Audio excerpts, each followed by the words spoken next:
आमच्या लवंडे साहेबांना घेरून त्यांना काळं फासण्याचं जर काम केलं असेल तर या स्टेजवर मी सांगू इच्छिते, सुरुवात तुम्ही केली, शेवट आम्ही करू. आज कर्जमाफी तुम्ही करताय. कर्जमाफी करणं म्हणजे आईने घरी जेवायला न देणं आणि वडिलांनी भीक न मागू देणं असा प्रकार आहे तो. तुम्हाला काहीच नाही, तुमच्या पदरामध्ये काहीच नाही. तुम्हारे पास क्या है? मेरे पास गाड़ी है, बंगला है, लेकिन हमारे पास क्या है? तो शरदचंद्र गोविंदराव पवार है. ही 27 वर्ष हे कशाचे आहेत हे बघताना आज मला अचानक सांगितलं की आपल्याला बोलायचं 1 तासापूर्वी. तर माझ्या मनात आलं की आज मी नेमकं काय बोलू. तर मला असं वाटतं 27 वर्ष ह्या पक्षाची वर्धापन दिनाची, समतेची, एकतेची आणि समानतेची आहेत. पवार साहेबांच्या कार्यकर्तृत्वाचा जर आपल्याला आढावा घ्यायचा झाला तर 6 दशकांचा आढावा आपण काही 2-4 मिनिटात घेऊ शकत नाही. परंतु मला या पार्टीमध्ये काम का करावं वाटतं, मला या पार्टीसाठी का लढावं वाटतं, तर त्याचं एकमेव कारण, ज्यांनी 6 दशकं वंचितांचा, शोषितांचा 18 पगड जातीला घेऊन हा पक्ष बांधण्याचं काम केलं, त्या पवार साहेबांच्या विचारधारेमुळे मला हा पक्ष सोडावा वाटत नाही. भले आज आम्ही सत्तेत नाहीयेत,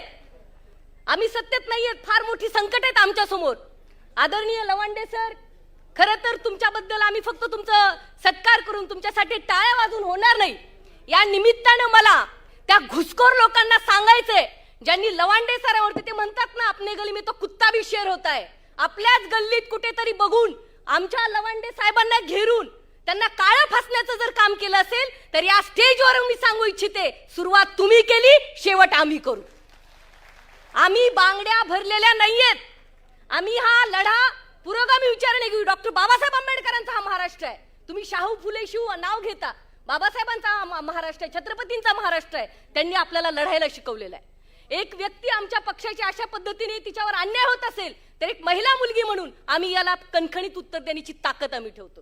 आज सगळेजण म्हणतात, मगाशी माझ्या सहकारी हेमाताई बोलल्या की नारी वंदन विधेयक. कसलं नारी वंदन विधेयक? अरे 30 वर्षापूर्वी ज्या पवार साहेबांनी डिफेन्स मिनिस्टर असताना महिला आरक्षण आणलं आणि तुमच्या सिंदूर ऑपरेशनचं लीड ज्या लेफ्टनंट सोफिया कुरेशींनी केलं, ते credit goes to only Sharadchandra Pawar. हे आपण सांगितलं पाहिजे महाराष्ट्राला. आज महाराष्ट्राची परिस्थिती काय आहे? कुठली गोष्ट एक चांगली चाललेली आहे? आज कर्जमाफी तुम्ही करताय. कर्जमाफी करणं म्हणजे आईने घरी जेवायला न देणं आणि वडिलांनी भीक न मागू देणं असा प्रकार आहे तो. तुम्हाला काहीच नाही, तुमच्या पदरामध्ये काहीच नाही. परवा मी बार्शीमध्ये गेले होते. सेंट्रल बँकेचे एक मॅनेजर होते, त्यांचं नाव मी तुम्हाला सांगणार नाही. मला म्हणे, मॅडम मी तुम्हाला ओळखतो, तुम्ही पवार साहेबांसाठी काम करता. म्हटलं हो. अहो म्हणे, मी माडा तालुक्यातला आहे. जेव्हा साहेब 2009ला खासदार होते ना, 4 एकर शेती होती माझ्या वडिलांना. आम्हाला फळं बिळं काय माहित नव्हतं. आज फळं, ड्रॅगन फ्रूट सारखा प्रकार जर कोणाला आज माहित होत असेल महाराष्ट्राला, देशाला, तर ते पवार साहेबांचं क्रेडिट आहे, असं त्या मॅनेजरनी मला सांगितलं. नाव नाही सांगत, त्यांना अडचण येतील, लगेच फोन जाईल, काय तुम्ही तिकडची तरफदारी करता का? पण हे क्रेडिट आहे आणि हे आपण बोललं पाहिजे. आज ममताजी बॅनर्जी चेअरपर्सन आहे तृणमूल काँग्रेसच्या, पण त्यांनी हार मानली नाही. त्यांना सगळ्यांनी मिळून हरवलं. त्यांचा पक्ष फोडला जातोय, पण ती लढवई नेता लढत आहेत.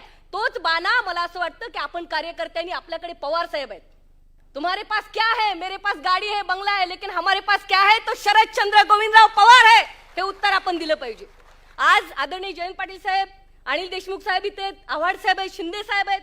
आज ताई मला सांगायचंय, दुःखाने सांगायचंय, महाराष्ट्र कॅबिनेटने निर्णय काय घ्यावा की ओबीसीच्या लोकांनी ओपन मधून क्लेम करायचं नाही. अमोल दादा, धैर्यशील पाटील साहेब, मला तुम्हाला सांगायचंय काय चाललंय या राज्यामध्ये.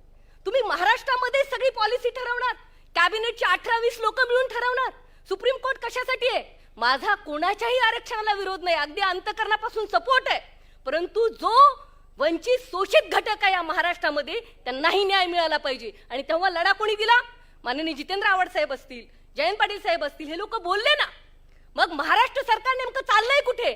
ज्या पवार साहेबांवरती तुम्ही उठसूट आरोप करता की साहेबांमुळे हे झालं, मला त्यांना सांगायचंय, जे तुम्हाला संभाजीनगरला डॉक्टर बाबासाहेब आंबेडकर विद्यापीठ नाव दिसतंय ना, ते credit goes to Sharadchandra Govindrao Pawar. आज जर दगड फोडणारी महिला बापू जर गावची सरपंच होत असेल ना, तर या देशामध्ये पहिलं 33% 50% आरक्षण करून त्या बाईला सरपंच पदाचा झेंडा देण्याची ताकद ताई ती पवार साहेबांनी केलेली आहे. आणि म्हणून कोणी या पक्षात जाईल, कोणी त्या पक्षात जाईल, खासदार होईल, आमदार होईल. आता तर काम करणारे खासदार आमदार होतच नाहीत. जिसके पास माल है वही माला माल है. त्यामुळे मी जास्त काही अधिकच बोलणार नाही. मला असं वाटतं, माझे वडील नेहमी म्हणतात, सावली अशी पकडावी की ज्याचा आपल्याला त्रास होणार नाही. आज ठीक आहे, त्यांच्याकडे सत्ता आहे, त्यांच्याकडे सगळे कॉन्ट्रॅक्ट्स आहेत, सगळ्या मोठी गोष्टी आहेत, पण आपण अशा वटवृक्षाच्या छायेखाली आहेत की ज्यांच्यामुळे आपल्याला आयुष्यभर सावली आणि सृजनशीलतेचा संस्कार आपल्याला मिळणार आहे. मला अतिशय कृतज्ञता वाटते. आदरणीय सुप्रियाताई असतील, जयंत पाटील साहेब असतील, आदरणीय पवार साहेब असतील, शिंदे साहेब असतील, ह्या सर्वांनी वेळोवेळी आमच्यासारख्या सामान्य कुटुंबातल्या मुलींशी पाठीशी उभे राहिल्यामुळे आम्ही इथं बोलू शकतो. आणि लवांडे सर, मी तुम्हाला प्रॉमिस करते, हा डायलॉग नाही, आदरणीय पवार साहेबांसमोर बोलते, त्या घुसखोर जो कोणी आहेत ना, त्यांनी आमच्या लवांडे साहेबांनी इथून सांगते, count down begins right now. हिम्मत असेल तर रायगडाच्या पायथ्याशी, हिम्मत असेल तर 14 तळ्याच्या किनाऱ्याशी उत्तर दिलं जाईल. जय हिंद, जय महाराष्ट्र. थँक्यू.